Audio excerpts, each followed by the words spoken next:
بسم اللہ الرحمن الرحیم۔ السلام علیکم۔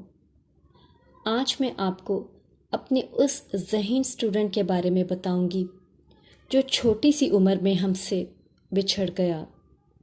اسٹوڈنٹس، کچھ لوگ زندگی ہی ایسی شان اور بہادری سے گزارتے ہیں کہ ان کے جانے کے بعد ان کی کمی پوری ہونی ناممکن ہو جاتی ہے۔ یہ ہے مختار احمد۔ ایبٹ آباد کے پہاڑوں کا یہ سپوت بہت بہادر اور ذہین تھا۔ اسے بچپن ہی سے پڑھنے کا بے حد شوق تھا اور یہی شوق اسے لاہور کھینچ لایا، جہاں مختار احمد نے بچپن ہی سے پڑھائی میں شاندار کامیابی دکھائی، وہیں اسے چھوٹی عمر میں ہی گردے میں خرابی کا عارضہ لاحق ہو گیا۔ پڑھائی کے ساتھ ساتھ مختار احمد نے بڑی بہادری سے علاج بھی جاری رکھا۔ مختار کے والدین ان مشکل مراحل میں مختار کے ہر قدم پر ساتھ تھے اور مختار نے بیماری کا بہانہ بنا کر پڑھائی سے کبھی جی نہیں چرایا۔ مختار بہت ذہین بچہ تھا۔ وہ بڑا ہو کر ڈاکٹر بننا چاہتا تھا۔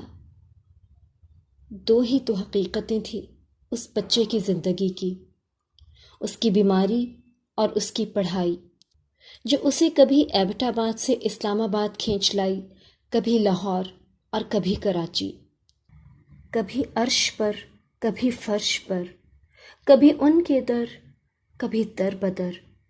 غم عاشقی تیرا شکریہ، میں کہاں کہاں سے گزر گیا۔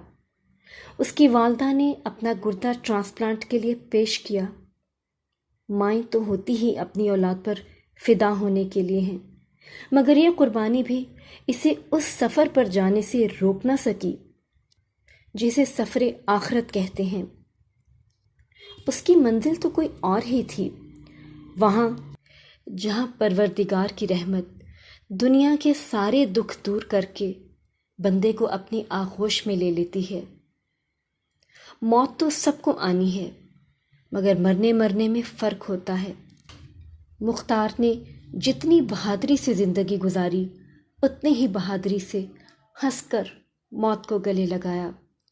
مختار خود تو ڈاکٹر نہ بن سکا، مگر یہ قیمتی سبق سب طلباء کو سکھا گیا کہ بیماری ہو یا کوئی اور آزمائش، زندگی کو بوجھ نہ سمجھیں، اس کے ہر پل کو بھرپور طریقے سے گزاریں۔